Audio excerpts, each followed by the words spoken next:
Uh, we're live. Hello, everybody. Uh, Hey, Andrew. I, what I'm showing right now is the new website, which isn't. It's like not fully live yet. I'm gonna stream it to YouTube. So we have two guests today. We have Charles and John.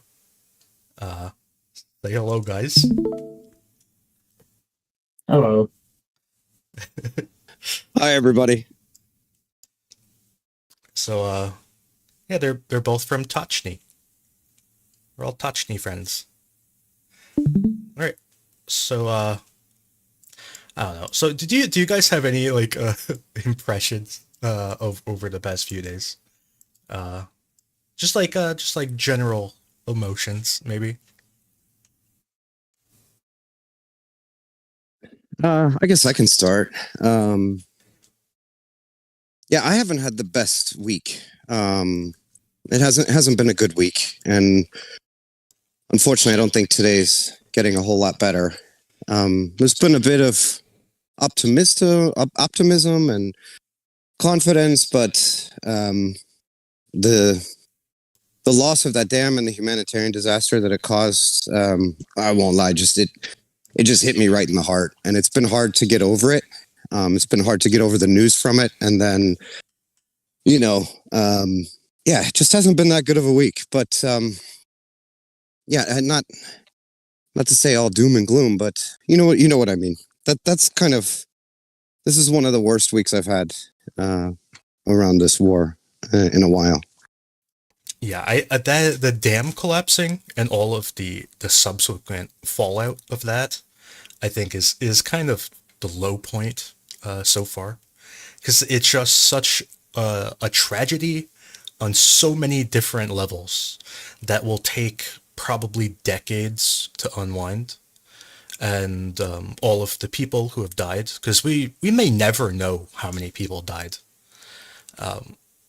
so it's just awful.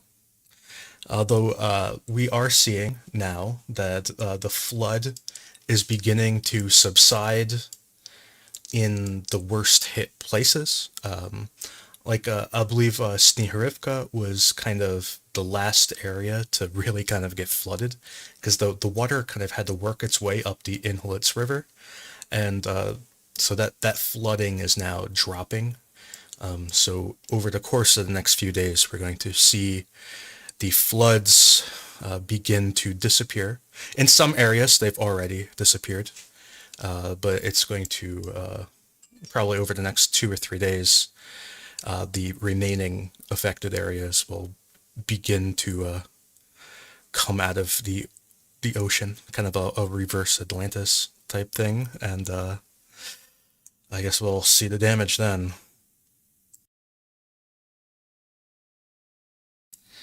Yeah, the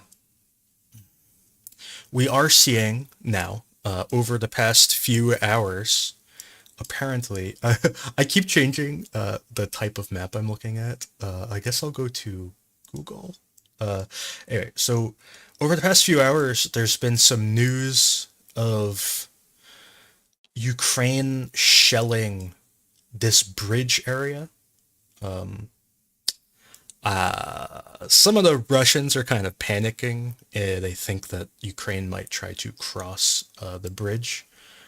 Obviously, you can't cross the bridge itself, but you can cross around it, I guess. I'm not really sure what the situation is around this bridge regarding flooding and how much water there may or may not be. But it is interesting that they're at least the Russians are at least panicking about this. I don't know. What do you think of that? Yeah, I didn't see any video from the specifically around the former Antonovsky Bridge and all the rubble that was there when the Russians absolutely obliterated that bridge when they pulled out. Um, yeah, I like it when Russians panic. But yeah, I don't know, especially with all the humanitarian actions, all the relief activities that need to be or that are going on in that section. I the good part of the hopeful part of me would say, I hope that Ukrainian forces have the flexibility and have the equipment to potentially even cross the river just for humanitarian purposes, because time is ticking and maybe run out for a lot of people on the left bank. I believe they have crossed for humanitarian purposes. I've seen stories of it. I haven't seen videos or anything, but there are rumors that they have evacuated people. But I don't know. It's all kind of weird and up in the air. So I think Ukraine has a ton of motivation to continue fighting in this area. They were winning before the dam collapsed for whatever reason it collapsed. I still don't really know why. I don't think anyone does. But before the dam collapsed, Ukraine was definitively winning the river battle. They were taking more and more islands. I believe that this island was fully taken. I don't know the. I actually don't know the names of most of these islands. I know the name of like one of them. Is this Potomkin? Yeah, this is Potomkin. So that's the one I know the name of anyway. But this island here, I believe Ukraine was also in the midst of capturing. I have no idea what it's called. But anyways, and I think one of these two they were also contesting, and this is like across from Antonovsky the bridge, and some of these other islands up closer to the dam, I believe, were also either under Ukrainian control or just about under their control. They were definitively winning all of these fights on the river, and then the dam collapsed, and it kind of ruins the party a little bit. And there are some images of fighting continuing. There was kind of in a back channels sort of photograph yesterday, I think, of a pile of dead Russians on one of these islands. And they said the photo was from yesterday. I don't, it's kind of hard. You can't tell where it is or when it was taken, so it's difficult. It's just literally just a pile of dead bodies. But anyways, so Ukraine, I think, definitely wants to continue fighting in this area. It just I don't I don't know how much the dam collapsing changes things. It's just so hard to imagine because I don't know where the water is going to be when it's over. I don't know if that helps or hurts things. Obviously, these were already silty, muddy islands, and now I imagine they're even more silty and muddy. But I don't know. Well, maybe one thing just to keep in mind was is that the most likely, well, let's say the most technologically easiest points to cross the river below the dam before all of this were within a few kilometers of the dam downstream. So that was where the banks were the nicest, where the river was at its narrowest. This is also when they trained and they bridged it. That's where they did it. It was only a few kilometers south. Of course, we saw the Russians, you know, more or less effectively, maybe less effectively, use ferries for months between down further in the delta. So for point to point, the best part was right below the dam. But of course, we know it was done with ferries in the delta by the Russians. Yeah, I'm trying to remember where that ferry was. I think it was over here. I think. Yeah, they had multiple points. They would move them, but yeah, that in that general area is where a lot of them would start. Yeah, I think it was over here. And then I think there was another one like up here. Uh, yeah. So that's that. The Kinburn Peninsula, it's on fire. But other than being on fire, I don't really know what to say. There, Russia is still shelling Ochakiv, which is right there. Um, but yeah, uh, this whole area is there's artillery shelling going back and forth. Both sides are accusing the other side of shelling the evacuation. We have videos of Ukrainian first responders, I guess you'd call them, or volunteers, or whatever they were, getting shelled while rescuing an old man. A rabbi got shelled while he was talking and about an aid thing that he was doing. On the flip side, on the Russian side, a pregnant woman, was hit by a shell and died. So anyway, so it's a disaster on so many different levels that it's just a depressing situation all around. But anyways, so I guess we could move to. I don't want to talk about the offensive yet. I want to talk about other things first. I'll talk about the offensive last, I guess. The other day, I can't remember what day it was. I went through satellite imagery, and I was scanning it for just things that were happening. And I guess I'm just going to go through some of this imagery that I found. First, the first area that I found interesting was around Rostalivka. A few days ago, there was talk that Ukraine did an offensive near Rostalivka, and people say that they captured this area that I'm kind of hovering my mouse over, and it may actually be true. So here is a satellite imagery of this area, and this is really difficult to understand what's going on, and I fully understand that it is really hard to tell. But I went through and I made circles. So maybe the circles will help you. Oops, wrong button. Maybe the circles will help you see things. So in this image, I'm gonna zoom in a little bit. You see there's heavy shelling right here. There's heavy shelling right here. And there's also heavy shelling here. These are all brand new as of the time of this image, which I believe that the image was taken on the 7th. Today's the 9th, but this was taken on the 7th, and I believe the attack happened on the 6th, or maybe the 5th.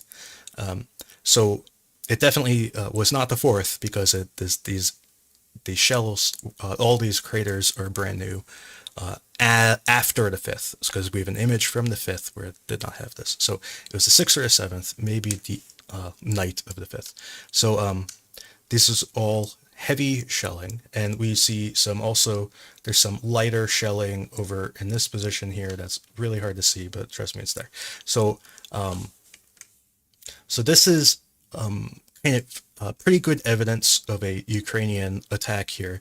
Now, I don't know if Ukraine captured anything, if they made a permanent presence. I don't know. So these positions on this map are,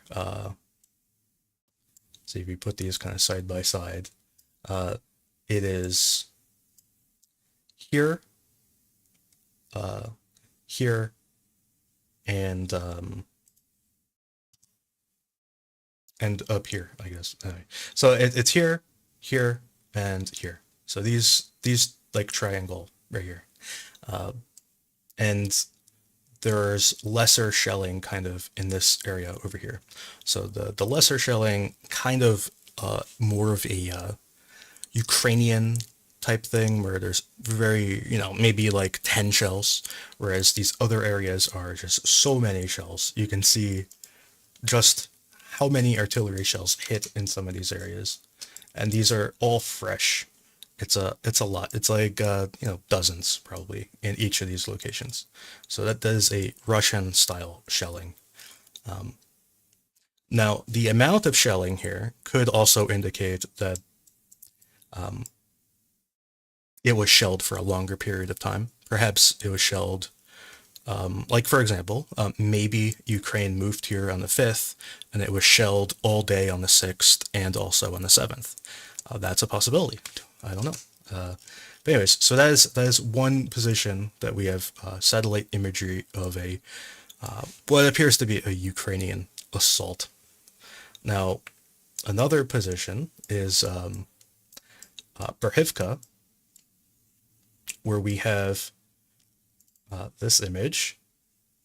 This is also kind of hard to see, a little bit easier than the other one, but I went through and I made some circles. So here are all of the fresh artillery markers. So we have here, which we have video of this area getting shelled. We have the inside of the reservoir itself is important to remember that the reservoir was drained when a dam was destroyed by somebody. We still don't know who destroyed the dam. And very interestingly, there are artillery shells here and also things on fire. I don't know what's on fire. It could just be grass. Maybe it's a vehicle. This is really low res imagery, but this is a position that is just west of Berhivka, and depending on what this is, this could actually be photographic evidence of a Ukrainian attack coming from the west towards Berhivka, which is what we've heard lots of rumors about, even though we've not. Other than this, there's almost no evidence to support it. And for all I know, this could be Ukrainian shelling. So this still doesn't definitively prove anything other than something happened west of Berhivka, which is interesting. So I I marked this reservoir as a gray area. There are both Ukrainian and Russian sources that claim Ukraine has captured the entire reservoir. Anyway, and then this position west of Berhivka, I have also marked as a gray area. Regarding Berhivka itself, today there was news that the Ukrainian forces have been more or less halted in their attacks on Berhivka due to stiff Russian resistance. But the attack goes on, apparently. So, do you have anything to say about either of these two positions that I just went over?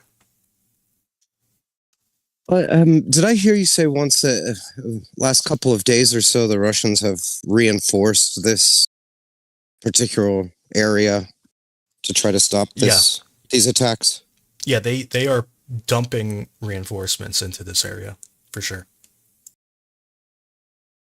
I mean, from a purely terrain point of view, it's hard to miss the amount of intersections, both rail and road and river, that are just east of that position. So from, what is it, about 1.5 kilometers, 2 kilometers from the edge of your gray area,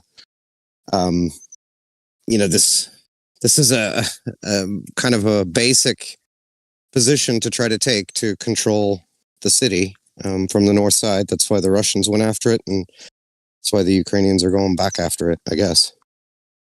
Yeah, there's also rumors of Ukraine attacking Dubovo-Vasilivka. I've not seen evidence or proof of that, but the Ukrainians are claiming that they're attacking the town. I don't know necessarily what that means. It could mean that they're attacking, these positions south of the town. It could mean they're in the town. It could mean that they're attacking it from the west. I'm not really sure what they mean when they say that they're attacking. It could honestly, it could mean that this position near Berhivka is near that town as well. So maybe that's what they meant. But yeah, there's general rumors of Ukraine attacking this whole position. There's also kind of rumors that Russia may be pulling out of these westernmost areas in Dubovo, Vasilivka, and Zalynyansky. They could be pulling out and coming back towards Blahodatny and Pereskovivka. So just kind of to shorten their line, basically. So there are rumors of that as well.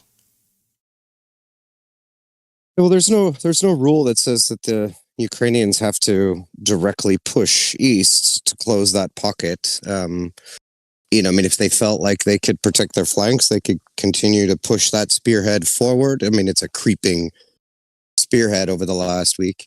But if it is stopped, it'll be interesting to see what happens the next couple of days to see how the Ukrainians react to having a spearhead like that stopped.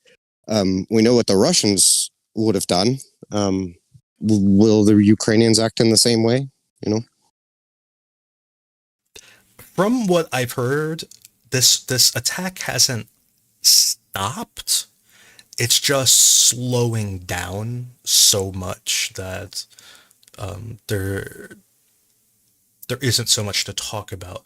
But they do claim that they're taking positions every day. It's just they're taking kind of smaller and smaller positions.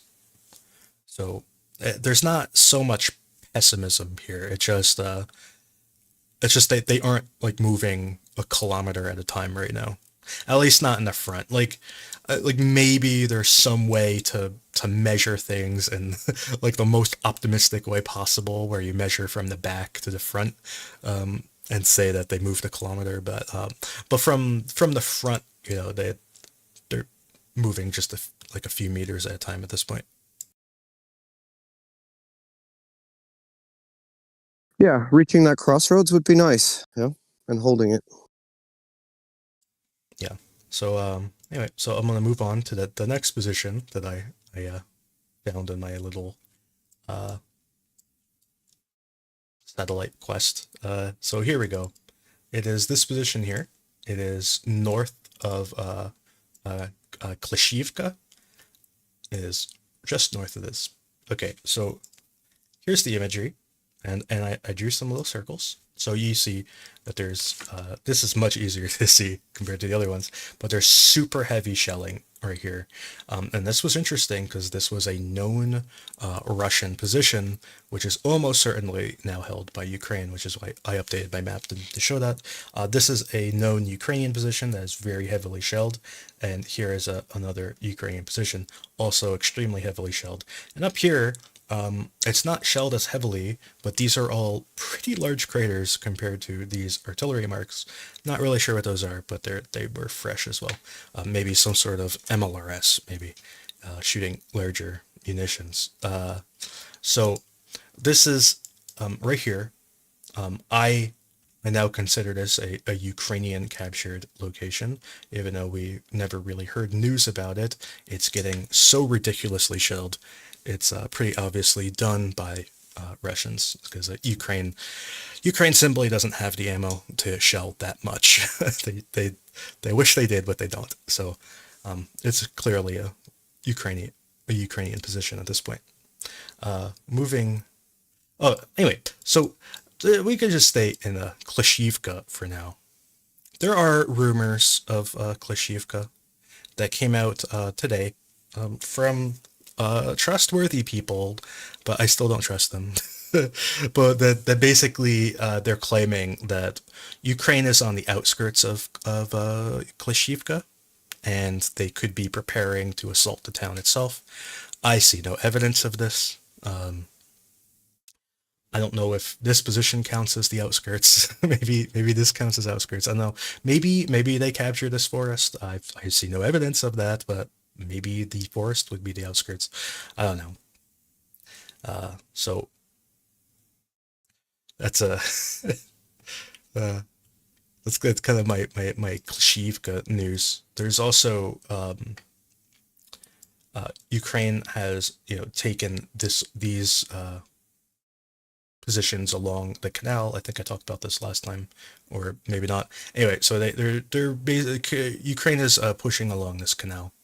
Now there is something super fascinating going on in Hifka, and I don't know how to explain it.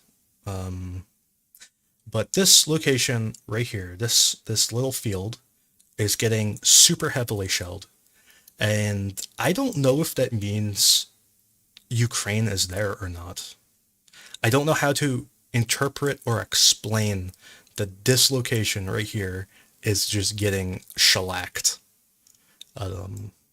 There were some reports in the Ukrainian general staff that Hifka was getting shelled, and this is as close as you get to the town, you know.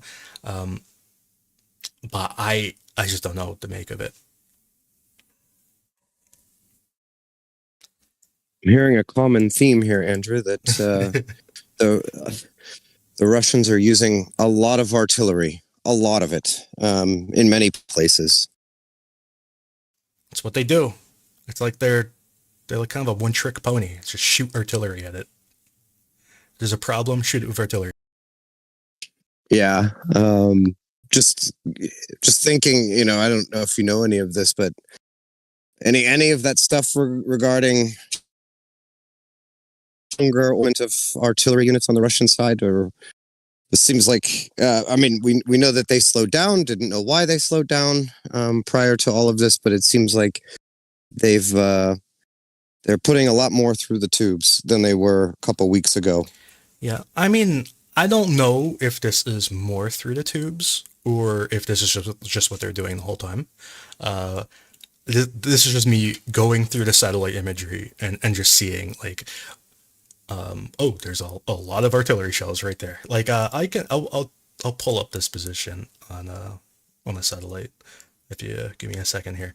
Um, but uh, but yeah, it's. I mean, I don't know if this represents an increase or a decrease. It's just an observation. It's just there's tons of shells. uh, Here, this is it on, and you can see the difference. I should I'll do this so it's easier. So this is now versus before, and you can see artillery shells. They flash before your eyes. I don't know what these shells mean. I don't know who shot them or who they're shooting them at or why. I just know that they happened on like the fifth and the sixth, something like that. Okay, so Okay, very good. Thanks. all right, so moving on south from Ozyurnivka, there's this position, which is kind of between Ozyurnivka and Mayorsk.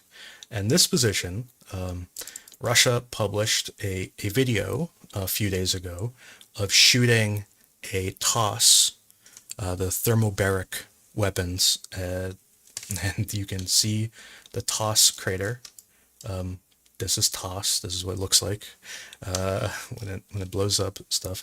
So these are all obviously Ukrainian positions if they're shooting TOS at it. So you can see all sorts of heavy shelling in this position here. You can see it here, here, here was a TOS, heavy shelling here, heavy shelling there, and heavy shelling here. So this whole position may be completely Ukrainian controlled at this point. I also drew circles here, so you can see all the little circles. Now, I kind of drew it conservatively. I drew just the western part under Ukrainian control. It's possible they control this whole section here as well, because it's also getting pretty heavily shelled. So yeah, that is another position. uh, okay, so moving on. Where was this? Oh, the next place to look is Veliki Novoselka, where we had a lot of offensive actions last week or this week or whatever week it was. Ukraine attacked Novodonetsky. They attacked this whole area, as we're going to get to in a second. Ukraine attacked this area to the west of Neskuchny. They attacked towards Rivnopil and Novodorivka. And as we have seen a lot of videos, etc., most of these attacks were repelled. Most of them were recon, I would call it. They were a lot of Max Pros were lost. Those other British MRAPs, I don't remember what they're called, Sentinels or whatever they're called. and they lost a few tanks in Novodonetsky. So that's kind of the overall picture of what happened. So we'll look at some imagery here. Actually, I want to start with the other one first. So here we can see tracks. Some of these tracks are old that we can see on this image. You see, like this is a track, for example. Most of these are old, but there are new tracks, and the new track in particular is this one here. So this track here is new, and you can see this track goes from this position, which is obviously shelled, because you see things on fire. So it goes from here, it goes up to here, up to here. You see it cuts across this field, and then goes up, and this is a Ukrainian position. So it basically goes from the Ukrainian position over to here. So this is pretty clearly a Ukrainian attack of some sort. Now, I drew circles. You can see here there's heavier shelling here, heavy shelling here, heavy shelling here, here and here and here and here. There's just heavy shelling all over the place. I kind of traced the track with a little white marker, and yeah, and even on areas that I did not mark, there are positions that you can see, like this, for example, is like a little box. Seems like this could be a defensive position of some sort, or maybe it was a Russian position, maybe. Who knows? So this is evidence of a Ukrainian assault. And this area is, it is right around here. So it's like right here. So I've now marked this all as a gray area. And finally, there is this position, which is in that same general area. What I see that's interesting is these, I thought first this was a crater, possibly from a bomb, but these do not look like bomb craters to me. In fact, it all kind of looks like, I don't know. What do you think it looks like, Charles? You're the expert on Earth. Yeah, that looks a lot like Miklik. Yeah. So this looks like something was going on, huh? Yeah, what's the distance? How long are they? Give me a second. We let's get over there. Take a second because this is Sentinel kind of loads slowly, so it might take me a second to get there. Where am I? Well, in general, if you find that they are all like pretty much exactly 100 meters long, or yeah, something like that. Yeah. I am kind of lost right now. Do you ever just get lost looking at a map? Okay, here we are. Vuladar. Now we're getting closer. There we are. We're here. Okay.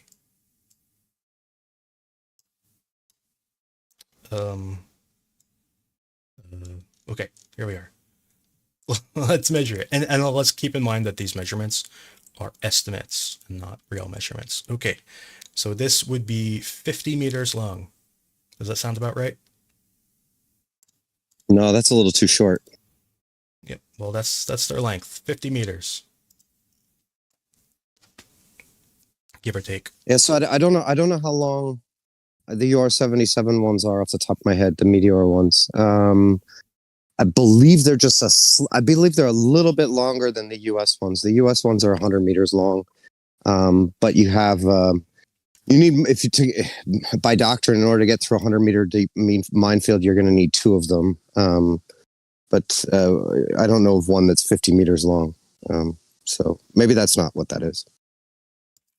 But anyways, it's something. Something happened here. These don't just appear, and I don't think they're bombs. It would be a very hot dog shaped bomb. So I don't think it's a bomb.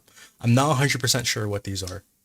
But I do think they're very close to basically the Ukrainian front line was right here, more or less. So these are pretty close to the Ukrainian front line. So I've marked these as Ukrainian controlled. I'm not 100% sure what they are, but I do think it represents Ukrainian control. So that is what this update on this map looks like. And that concludes my going through satellite imagery portion of the show. I'd point out that with UR-77, as someone has kindly pointed out in the chat, as the charge is 90 meters long. And the other thing to consider is that estimating the length based on the imagery Yeah. is It's an estimate. Yeah. But it gives you at least like some idea of how big it is.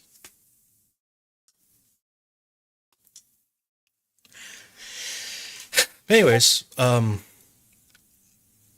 anyway, so I guess we can get to the elephant in the room. There is an offensive. Okay, so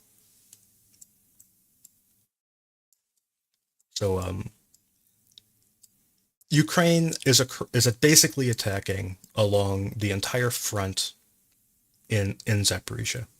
They're attacking south from like the Kamyansky area.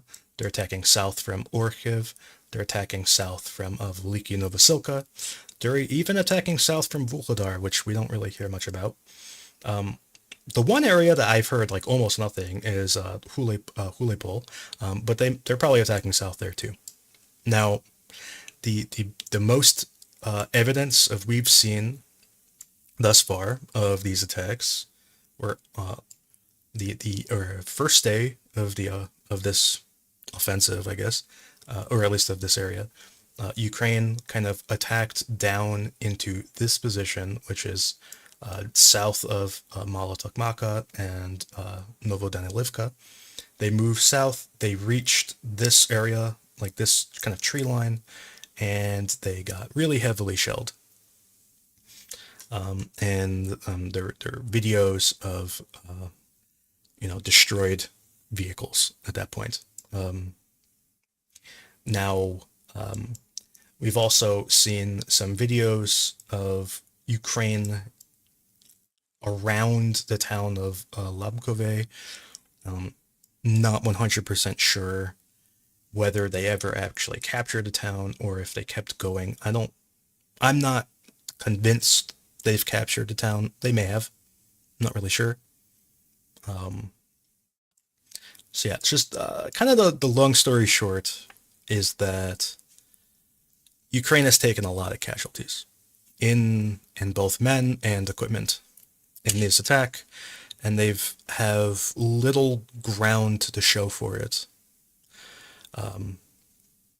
Now we've seen columns packed together very closely, probably too closely. We've seen leopards destroyed, Bradleys destroyed, other things that I can't remember, like Max Pros, etc. I don't know. What do you guys think of these attacks so far? Yeah, it's tough. It's tough to see the images. It's tough to see some of the video clips, not only because of the losses and the casualties. Yeah, but also, I mean, it's not ideal. We talked before about concentration and dispersion and trying to manage a breakthrough and assault, and it is a tightly choreographed dance to try to break through and breach and kind of get through initial positions. Some of those images don't look good. Now, not to say, just for example, here's just an example. You may see an image where, there are three Bradleys, parked directly right next to each other. That can be a result of a chain of actions that didn't necessarily mean they were all parked right there when they were hit at the same time. This can be casualty evacuation. This can try to be like self-recovery or something, and another one was hit. So it doesn't necessarily mean that they were at that point when they were hit. But I'm hoping to see some videos with a bit more shape to the attacks and a bit more choreography and planning.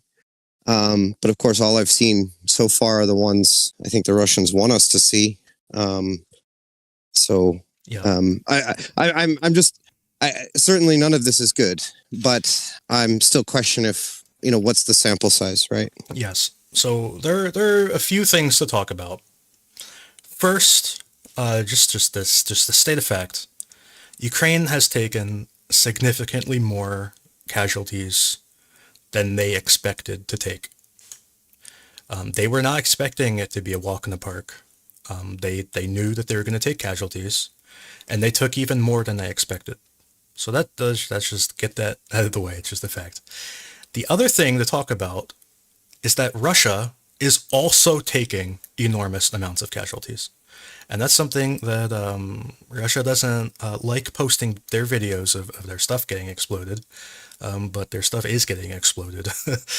Ukraine is using a lot of artillery, and their artillery is not so much attacking the Russian defensive positions.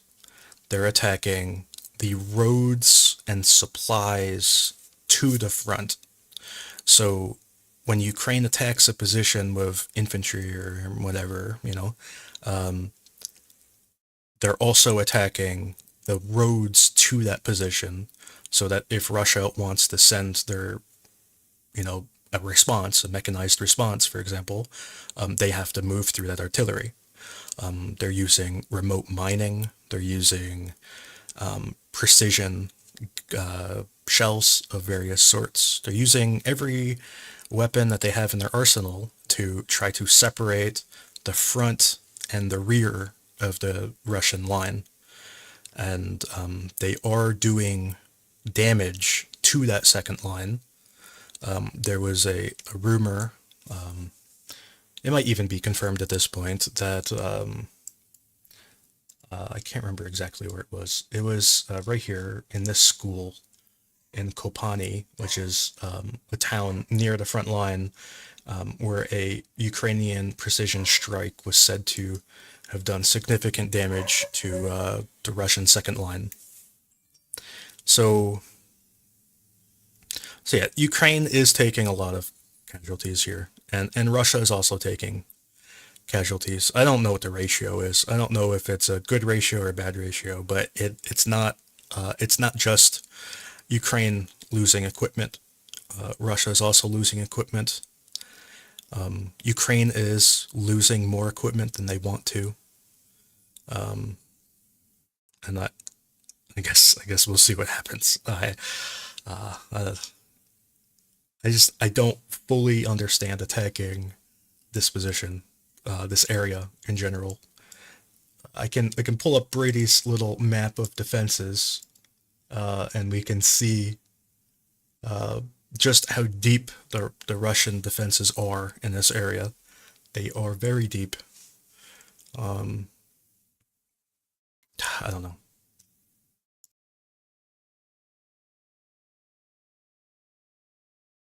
Yeah, I know. I think this wasn't an area where I had it in kind of my top 5 areas of being attacked. But of course, I don't have the whole picture. I don't know what the second line looks like. I don't know what the concept of operation is. You talk about isolating the first line. That makes a lot of sense. Using the Ram's distributable mines is a good tool for that, as is HIMARS and other fires. Yeah, I guess all I can say is we'll just have to see. Obviously, first attacks aren't what I was hoping for, but wars aren't built on my hope, right? And I don't know what the full plan is. Yeah. So this is this is Brady's map of the Russian defenses in this area. They go deep. It's not just one line. It just keeps going. Mykolaiv and Tokmak are the 2 main hubs here. Shirok is also a significant defensive position. Shirok is also Shiroki or whatever. This is also where they keep a lot of anti-aircraft and weapons of various sorts, like Books, and I believe Ukraine destroyed a Tor here a little while ago. Yeah, so this whole position is very heavily defended in a lot of depth. I, I don't really understand why you would attack it, but here we are. They're attacking it. This is the plan, I guess. So Yeah, and also, in the coming 36 hours, 72 hours, we'll also start to see what the Russians' defensive concept is. So we can see the physical evidence, of course, of that they have positions. But what do they have in terms of mobile defense? Does this cause them to move, reallocate? I'm not convinced that even though this involved, some of the new Western equipment that was trained on, that this is necessarily the decisive effort in some way. But I've had questions about a single axis of advance for a while, but yeah, I'm just be speculating if I were to speculate on what the offensive concept is, but we'll see in the next 36, 72 hours what the Russians' defensive concept is, and if they have one. yeah, if Ukraine can break the front line isn't really the important thing. You have to break the second line. I think if Ukraine can break that second line somewhere, we could see something develop pretty quickly. One possible benefit of an attack like this is if Ukraine finds that crack in the defense, it can be exploited really rapidly. That seems to be their plan. I don't know if that's a good plan. It's not the plan I would go with, but it's the plan, I guess. So there is some potential that we could see something happen very, very quickly over, over a long distance in a short period of time. It just seems pretty unlikely and not something that I would bet the farm on. It's a pretty risky. I've heard this described as a gamble or a gambit. Oh, I don't know. Today, Ukraine hit, I believe, around here somewhere. They hit the Russian rear. I believe, I think it was here. Some people are saying it was Hanichesk. I think it was actually further south. But anyways, they hit a storm shadow strike on something or other. Not really sure what they hit, but they hit something. Something exploded. So that was interesting. But yeah, there's just not so much positivity right now, other than the destruction of Russian equipment. I guess is the positive here. Although obviously Ukraine is also losing a ton of equipment, so I don't know if that's a win or a loss or what's going on. One super interesting point that I don't this was kind of funny in the general staff's notes today. They said that Vasilivka next to Avdiivka got hit by a Russian bomb apparently. This which would be weird because it's a Russian controlled town. There is another Vasilivka, but it's like way over here somewhere, and it's like 50 or like 70 kilometers behind the front line, and I don't think they bombed that Vasilivka with a glide bomb because that'd be a pretty that'd be a long shot for a glide bomb. So yeah, I don't know what to make of this, but it was kind of funny. It's kind of funny to read. But yeah, that's kind of more or less it. It just we're just watching Ukraine bash its head against the wall down here, and waiting to see what breaks first, their head or the wall.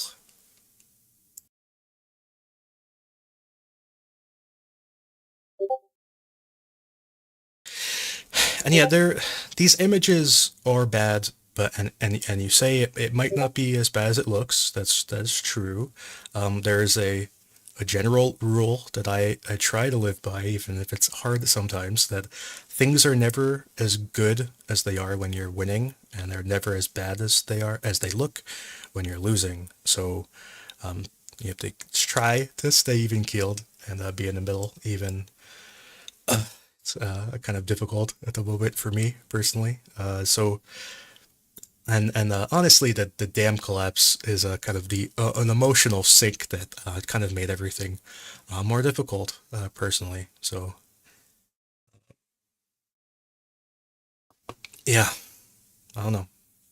And I mean, not to try to find a silver lining on this, but looking at those images, it looked like a lot of mobility kills. It looked like a lot of them got hit by mines. And of course, I don't know. I don't know exactly how the attacks all went.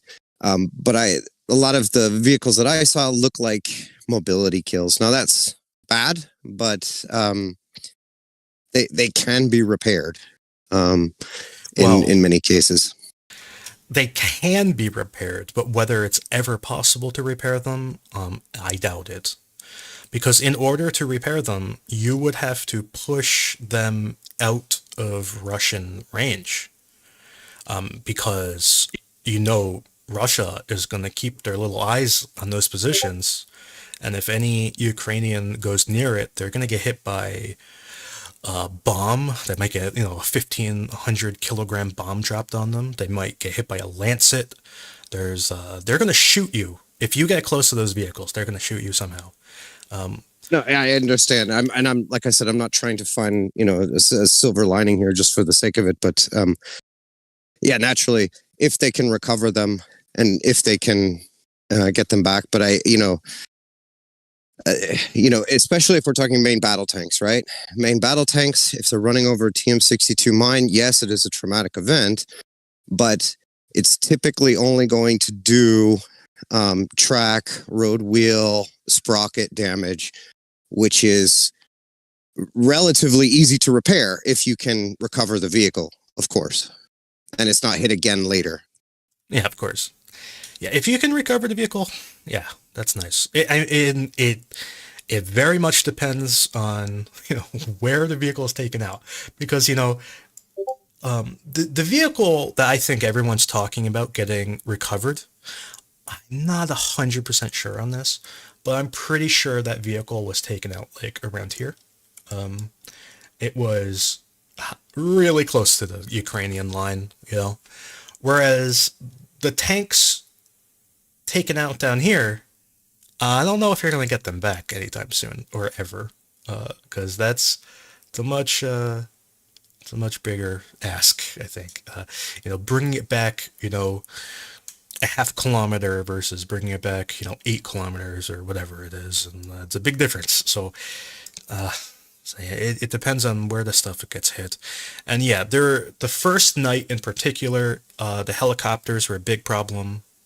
The second night, I didn't hear so much about the helicopters. I'm sure they were still a problem, but I didn't hear so much about it. But the first night, the helicopters were really having, they were going to town with their little ATGMs, doing what attack helicopters do. They did a lot of damage. They slowed down the attack substantially. Perhaps even stopped the attack entirely on the first night. And I'm not sure what Ukraine can do about those helicopters, what weapons they have. I get you can't shoot them with a manpad. They're out of range. So I don't know what you do. Like what weapon do you have to shoot at those helicopters?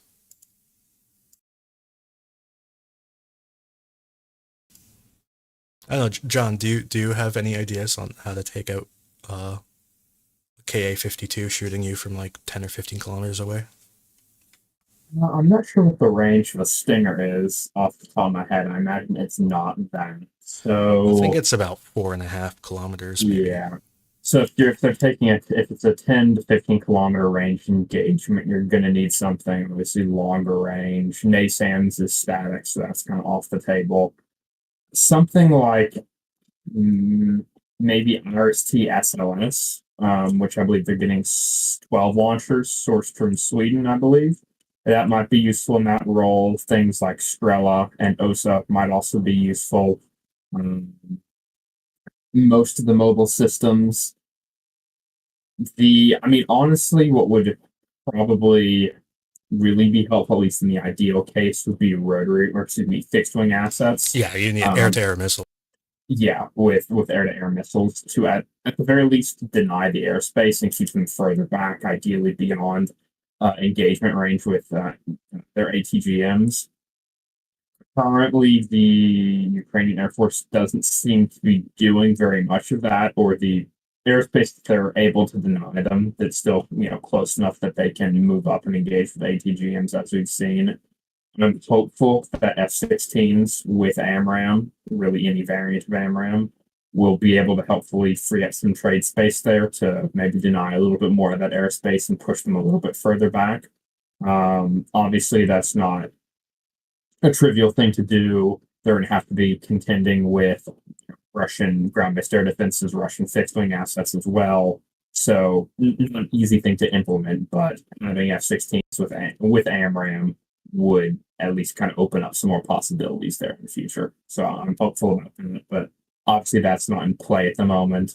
And I would presume that Ukraine's fixed wing assets are probably very busy, performing other critical missions to be able to hunt down these helicopters and deny the airspace. And, it's probably substantial risk to get close enough to the forward line troops to be able to effectively do that, given the air picture and the quantity of Russian ground-based air defense assets and fixed-wing assets.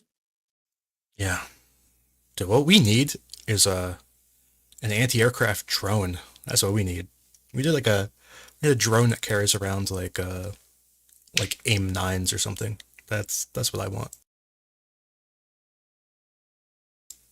That'd be really cool.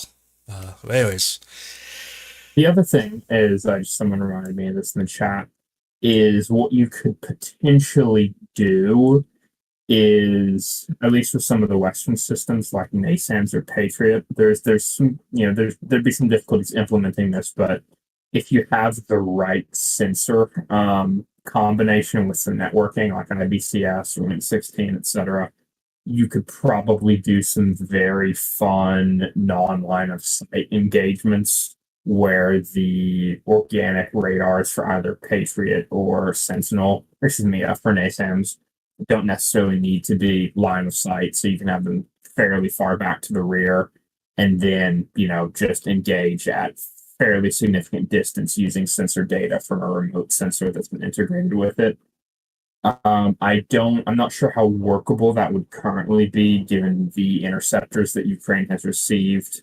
PAC-3 CRI has like a 60-kilometer range against aerodynamic targets.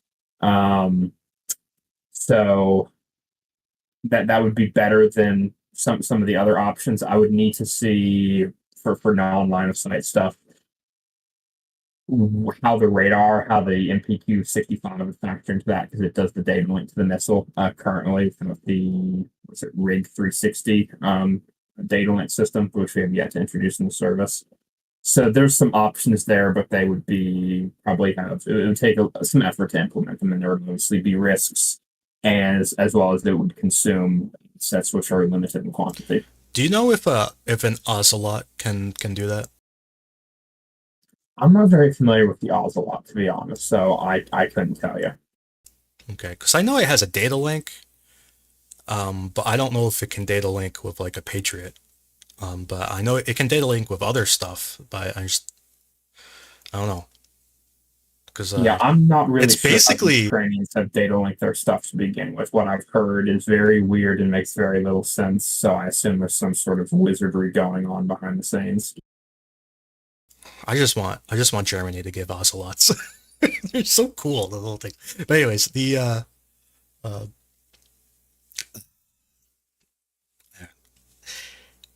there needs to be some way to take care of these helicopters, because they're going to be an issue. Obviously, you can shoot the airfields when they're reloading. It might be easier said than done because they don't, they're a helicopter. They can land all sorts of places. They don't necessarily need an airfield.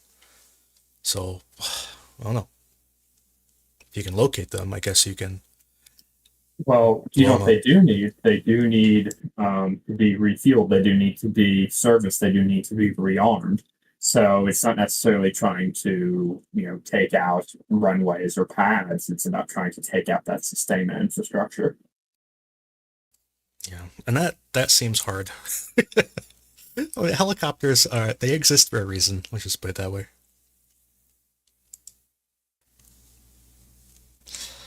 Uh, but yeah, I don't know. Are there any other topics do you wanna talk about? No, I'm good. The only other thing I wanted to mention was, I guess, Charles kind of touched on this already a little bit earlier, just regarding what we've seen today in terms of some of the tactical engagements, the loss of those Leos and those Bradleys is. So I guess as a general disclaimer is, we have to be careful when looking at this on two levels. Like Charles was saying, it's one or two videos, it's a small sample size, but on top of that, we're also seeing what the Russians want us to see. Thus far, as far as I'm aware, Ukrainian OPSEC has been fairly decent. We haven't seen too many videos of the things that they're up to. So we have a very, very incomplete picture of what is happening. That's one thing to consider. And the other thing is, regardless of when we're analyzing these events, we have to be careful not to overstep, because it's entirely possible to have a tactical engagement where some quite serious mistakes are made, either by the Russians, Ukrainians, etc. However, that doesn't necessarily reflect the broader operational picture. It can, and very well can, but it doesn't necessarily do so. And war is a very messy thing. There's going to be there's going to be successful engagements, very successful ones, unsuccessful and very unsuccessful ones, across the board. So we should just tread carefully when trying to extrapolate and draw conclusions from a relatively limited set of videos. Even if the particular action did not go particularly well for Ukraine, or perhaps reflects potentially poorly on some practices, that doesn't necessarily reflect a broader trend. We'll have to wait and see for more data. In other words, Yeah, and just because Ukraine is attacking this one area doesn't mean that their goal is to capture this area. It could be that they are setting up to attack somewhere else. This could all be a feint. It could be a way to pin down Russian forces. So we don't really know what's going to happen. These lost vehicles could be more or less. I don't know. Is saying lost intentionally kind of the wrong thing to say? I don't know. I don't know how to describe it. But these losses may be part of the grander plan, even if they're taking more losses than they want to. It doesn't necessarily mean that everything is over. I saw someone say that today. It was ridiculous. But anyway, so we have some questions about the Gepard. The Gepard can't shoot. I mean, it can shoot down helicopters, but not when the helicopter is operating correctly. The Gepard has its radar can probably see the helicopter, but its guns aren't going to hit it. It's too far away. So the there is a version of the Gepard that has stingers, and the stingers do not have the range to shoot. So that the Gepard may be able to see it with its radar. It may, it's not going to shoot down a helicopter at these ranges. It can shoot down a helicopter, depending on the helicopter and how it's facing the Gepard. It might be able to shoot it down between 3.5 and 4 kilometers, maybe 5 if you're lucky, and I don't think it can shoot beyond 5. So It's not going to shoot down a helicopter that is 10 or 15 kilometers away.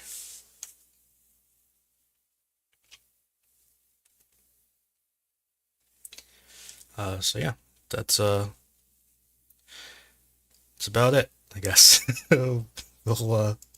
We'll come back on Tuesday, and maybe things will be different, and we'll probably have more satellite imagery, which will be nice. It's nice to finally have satellite imagery without it being cloudy every single day. So we'll make use of that while we can. So anyways, thank you everybody for coming and listening, and thank you for Charles and John for coming and talking. So that's the show. Thanks, Andrew. Pleasure being here.